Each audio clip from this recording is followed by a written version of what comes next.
Hey everybody. Depending on what channel you're watching this on, whether it be my basically my blog channel or my video gaming channel, depends on exactly who's talking here. It could either be Crow and Black 2001 or Crow and Black 2008. But with that being said, I want it to also be stated that the video you're seeing is not relatively important. It's just filler. It's something to basically have as a background because I'm going to be doing a lot of talking in this video. Um, what I plan on talking about is recent events, dealing with the whole recent events of the school shooting. I want to say first and foremost, it was a tragedy. That incident happened. It should have never have happened, and I'll go deeper into that in a minute. My heart goes out to the families of everybody involved who had an injured or lost loved one. My sympathies go with you as a parent for those who've lost or have injured children. I deep, deep, wholeheartedly feel for you right now. Now, with that being said, I'd like to go further into this discussion. I also want it to be known that I am myself a firearm owner. What I own is two firearms at this current time. One is a handgun, and you're going to see it right here. It's a Taurus PT99 ASF. It is a 9mm. This is not a picture of my weapon. This is actually a picture of the exact same model that I found on the internet. But it is, in essence, the exact same carbon copy as my own firearm. Now, let me give you a little history on why I own that firearm. I own that firearm because prior to the accident that I got into while on the job, I was working armed security, bodyguard, and private investigation work. So it literally required me to own it. So that's the background on that one. The other one I happen to own, and just so it is said, on this picture where you see three of them, I don't own three of them. I own the one that in a nutshell, because I also found this one on this picture on the internet. The one that I have would be the very bottom one. The other two are just fillers. If I can blank them out during the editing of this video, I will.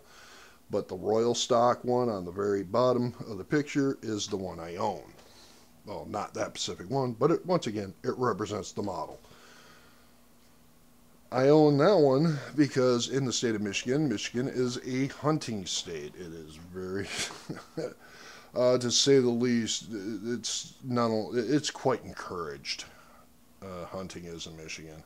Not only that, it's a great way to supplement food on the table if you can't, especially for those who can't afford it. Unfortunately, the cost of hunting in Michigan has gone dramatically on the climb.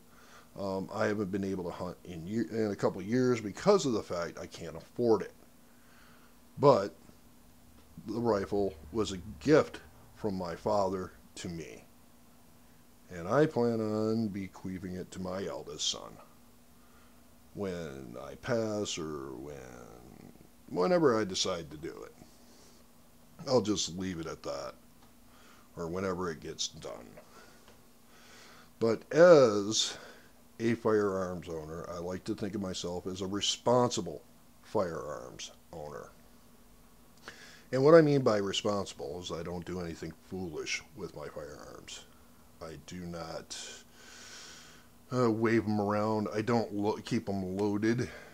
To me, that's just extremely dangerous, the idea of keeping a loaded weapon in the house. I know there's some people out there that are going to be, well, that's the way it is, and that's the way I'm keeping it. And hey, you know what? I don't know your situation. I don't know if you have children in the house. I just so happen to have children in the house. I keep mine unloaded and literally locked. But doing so and keeping my weapons secure And I mean, I keep them ultra secure. I'm not talking keeping them in a safe. I've got trigger locks on my rifle, as well as a cable going through the bolt area, and my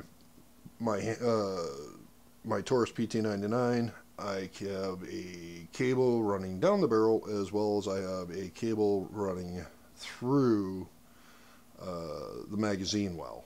So both weapons are fairly secured. I do not keep the keys on my keyring. That would be way too obvious. They are hidden. I do not keep ammunition with my firearms. Once again, for reasons because I don't think they should be mixed. This is what somebody who takes real heavy responsibility for his firearms would, in my humble opinion, would keep their firearms. Now, to my understanding, from what the news has gathered, the firearms used in this heinous act were illegally obtained by the assailant's mother. Well, they were obtained through her. They were her firearms. Now, unfortunately, her life ended tragically today as well, or yesterday, depending on when you're watching this video. I can guarantee you she was not consenting of this gentleman getting his hands on her firearms. I can guarantee she did not, with most certainty I can guarantee that she did not consent to him discharging her firearm at her to the point of causing injury of death, nor did she consent to him discharging said firearms inside that school. Now, what I have a question at is, and this comes from the thought process of being a responsible firearms owner.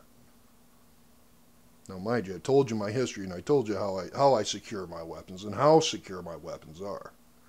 So I'm not really too worried about anybody getting access to them to where that I'm not aware of.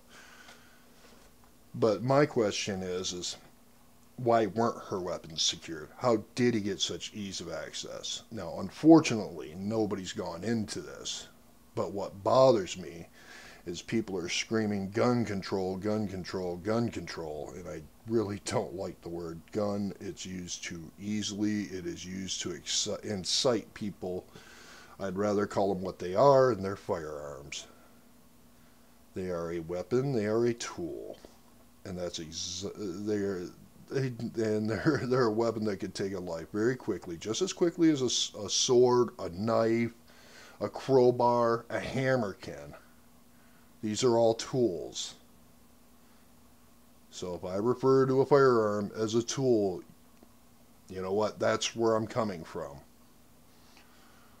But I have a problem that the fact that she could possibly, and I say possibly because given the fact the shooter was 20 years old, was her son, he probably lived in the home with her, he had mental disorders. I have an issue with the fact that she did not keep her weapons secure enough to where he got access to them. I'm not laying the blame on the guns. The guns are inanimate objects. I'm going to use an old analogy. I heard it years ago, and I'm sure others have as well. But I could take my 9mm, my pistol, load the magazine up, load the magazine into the magazine well, insert a round into the chamber, move the slide forward, cock the hammer back, leave it off safety, and put it on my table. And that weapon will never, ever, ever jump up and shoot anybody. I place the blame where it belongs. On the ignorant person, and I use the word ignorant, the ignorant person that grabbed up that firearm and started aiming it at people with no care for their lives and start discharging that weapon. That's where I lay the blame on, is the shooter. I think others should as well, but this is an emotional event. It's understandable. People are running on emotions. But nonetheless, my question being is not why did he get access, but how. And as far as what his reasoning was, we'll never, ever know because he took his own life. I think personally it's a tragedy that happened today, but I think laying the blame on the inanimate object and making responsible legal gun owners and and basically taking their rights and vilifying us when we have done nothing to warrant it. Absolutely nothing is foolish. Yes, there needs to be a talk, but there needs to be a talk about responsible gun ownership or firearm ownership. Let me put that in a phrase that I find more palatable. There needs to be a talk about more responsible firearm ownership than control laws. Because when you start taking or allowing the government to take control, and I'm not one of those people who think the government's going to come and kick in my door. No, I am not one of them. But once you start handing off your rights and handing off control to the government, it is very hard to get it back. And for a lot of you people, I'm going to literally point out hemp laws, marijuana laws. These were rights that were taken away, what?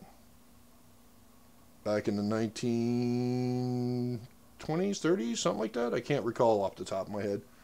But here we are, year 2000 plus. Still haven't gotten them back. Once you hand off control, it is very, very hard to get it back. It's the reason why this shouldn't happen lightly. And with that being said, I'm Ron, Chrome Black 2008, also known as Brick on, on Overg. You guys have a good one. And yeah, if we're going to have a discussion, let's have it correctly. I'm out of here.